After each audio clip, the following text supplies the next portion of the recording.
person has just died. Sometimes they moan, they do things like that. But once that embalming process takes over, there is no such thing as people sitting up in caskets. And a lot of people come in and they come in and they talk to me and they tell me these things that they've seen from watching horror movies. And that's fictional. Those are movies. That's not true. That's not gonna happen.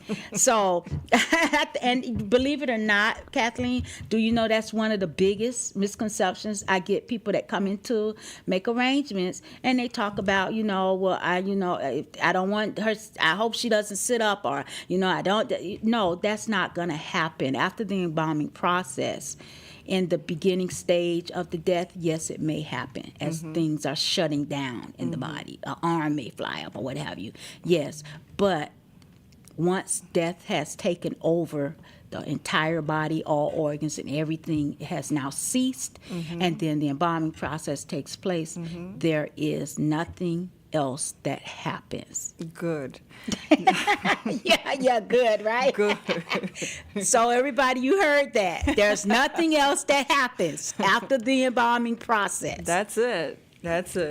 So now that you mentioned about the young mother with the kids, that you pull them to the side and you talk to them, yes, that helps me to go into my next question. What advice do you give to families when they're planning a funeral? What's your best advice that you'd like to give? Affordability.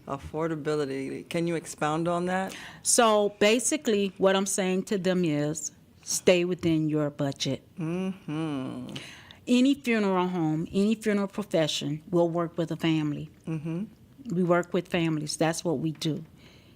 We're ministers of death. We help families, and that's what we do. So if you can't afford something, just be forthright. Come in and say, look, I have a untraditional method when I meet with families. I'm not a traditional funeral director in that aspect. When it comes to making arrangements, the first thing I do is ask them, what can you comfortably afford? And then I build the funeral around that. But I do tell them, keep in mind that burial is much more expensive than cremation. Exactly. So if you have no resources, cremation would be your best option. Exactly. Yeah. And going into the next question is, how do you help families personalize their funerals? Well, I get to know the individual, the deceased, the decedent. I ask them questions. I get to know their likes, just like hobbies. And then we build around that. Sometimes families that are non-traditional like to do a celebration of life, whereas maybe if the person liked football, Dallas Cowboys, just throwing that out there because I'm a Dallas fan. Yay. My husband's going to kill me because he's a Dolphin fan. But I'm a Dallas fan. So, and we personalize that. And I think all funeral professionals, we have all gone into our own pockets to help families. We have. Because we care for them, and they, to personalize it, to make it special for them, we have gone into our own pockets and purchased little things, whether it be little pin doves, whether it be little corsages. I purchased corsages for the family because I know they liked it, but they couldn't afford it. So I would just purchase it for them. I think all funeral professionals have done that because we are caring, we care for families, and we help them. But, it's about, like I stated earlier, it's about celebrating the life that was lived in one day. So it's not about the widow, it's not about the children, it's about the decedent, the person that has passed. So that is who we want to emphasize. That is who we want to personalize that service. That's it. Personalization for that decedent to make it personal for them. So I just implement different things that I know that they would like to have. Perfect. So let me ask you, what are some key considerations for our listeners to know between choosing between a burial and a cremation? What are some key considerations? Expense. Everything boils down to affordability. Back to the original question. It all boils down to affordability. So burials, as we know in South Florida, is very expensive, very expensive. And in the state of Florida, you cannot put a decedent in the ground unless you have a concrete vault, because Florida is built on water. So that's the law. You have to have the vault. So that's another expense. Then you have the opening and closing, as you know, because you work in the cemetery. You got the dock fee. So you not only are you paying for that space, you're paying for all of these other. So if you don't have the means for that, the resources for that, the other option for you is to have the traditional viewing, the traditional funeral, but end it in cremation. Exactly. That alleviates that extra charge for the burial if you don't have it. But by me, my father was a bishop and Pentecostal holiness. I know that a lot of ethnicities do not believe in burial. They don't. That's because that's their culture. They don't believe in burial. So in that case, then they have to reach out to friends, families, GoFundMes. Oh, you mean cookouts. they don't believe in cremation? They don't believe in cremation. They want a burial. Exactly. They want to they want the burial. They do not believe in cremating their don't. loved one. So you have certain ethnicities that just do not believe in it. And that's our people. Yes, it people. is. Yes, it is. That's our people. And it goes back to what she said, you guys. If you're gonna, if you don't want to be buried, then you need to pre-plan. You need to think about your affordability. Exactly. You need to think about your budget, what's in your pocket. Affordability. So, exactly. So have you noticed any recent trends in our industry, in the funeral death care industry? Have you noticed any trends that you want to mention? Yes. So a lot of people now are opting for green burial. Which is basically putting, not embalming or anything, just putting the person in like a wicker type casket and burying them. Less expensive. It's more towards the celebration side of it. A lot of people also are optioning for the undersea, where they scatter the ashes.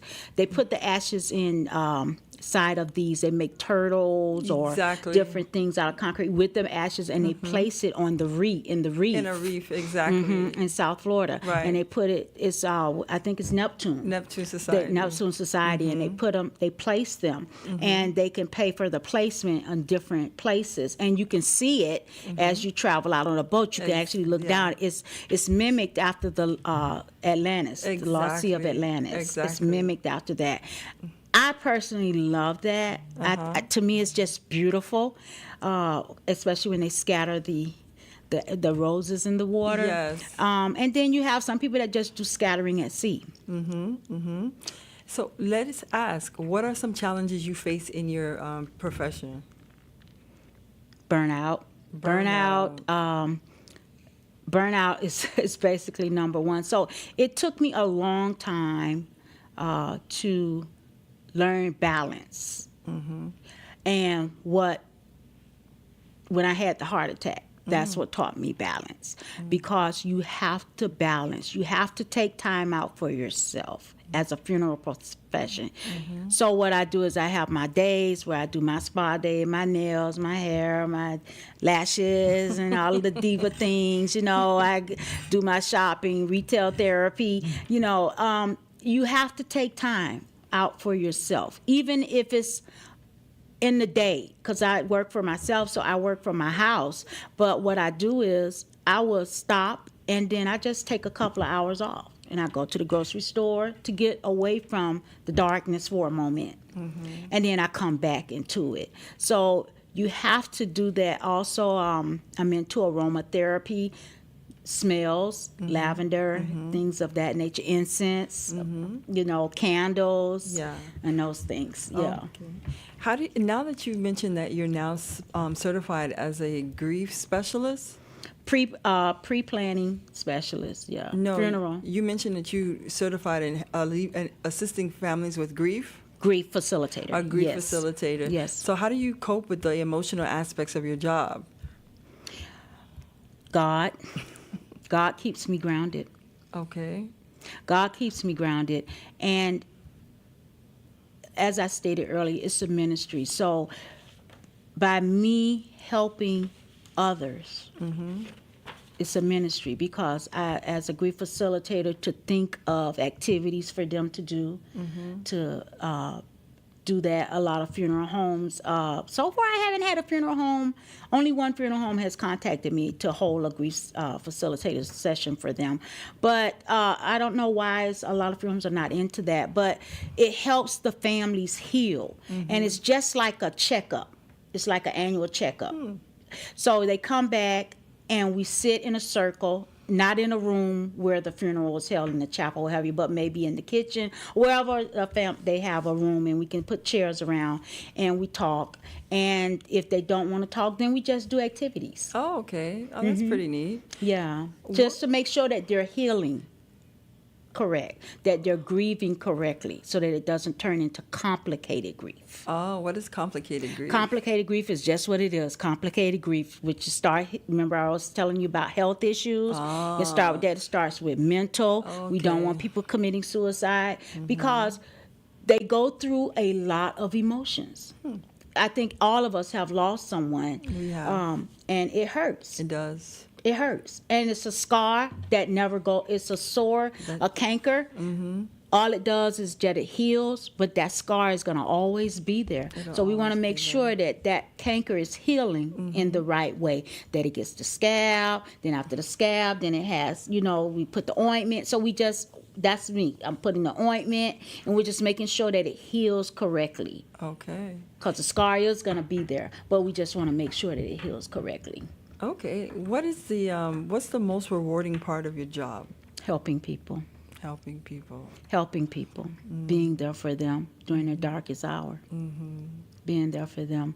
And I don't know why. It's just that it always touches me when the family says to me, when you go in the back where you tell my dad I love him. And I actually do it. When I go in the back, I actually tell the decedent, your daughter wants you to know that she loves you. I tell them. Do you ever feel anything back when you tell the decedent that what the family asked you to tell them?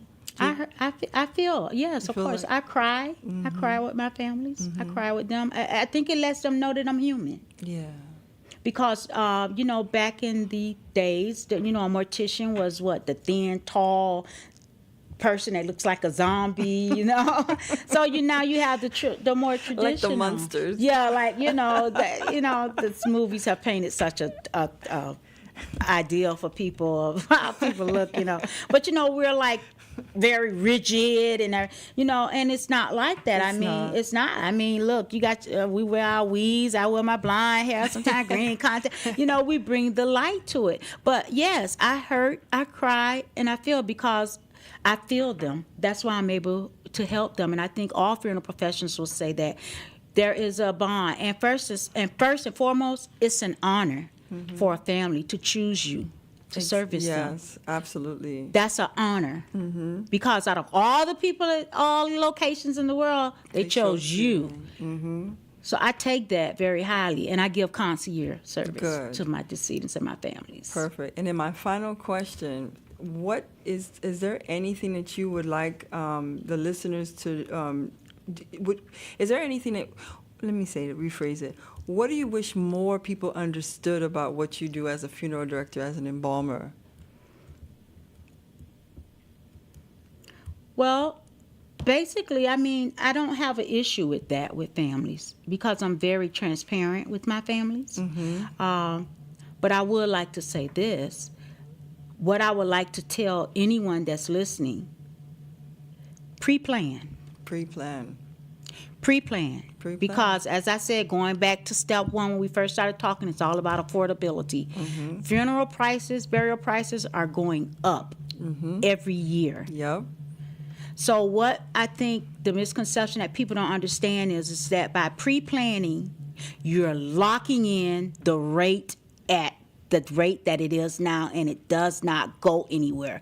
So by you locking it in now, when it goes up 5 or 6 times higher and you pass away, your family doesn't go through the stress of trying to get money up. So everything's already paid for. Exactly.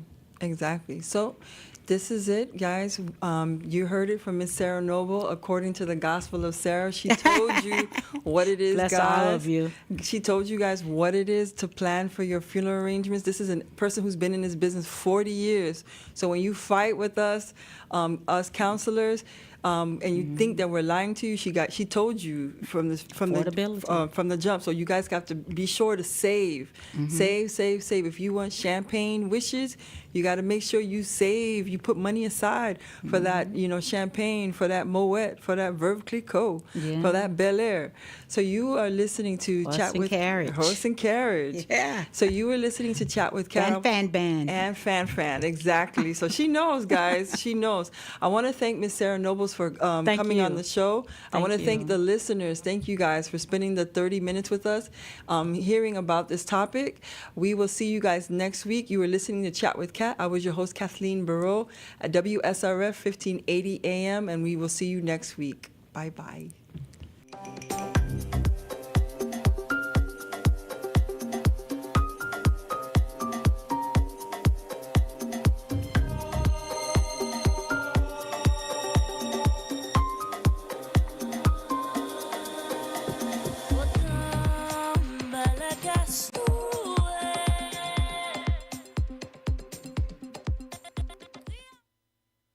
This is WSRF 1580 AM W258CZ 99.5 FM, Fort Lauderdale, Miami, Palm Beach, and the Bahamas.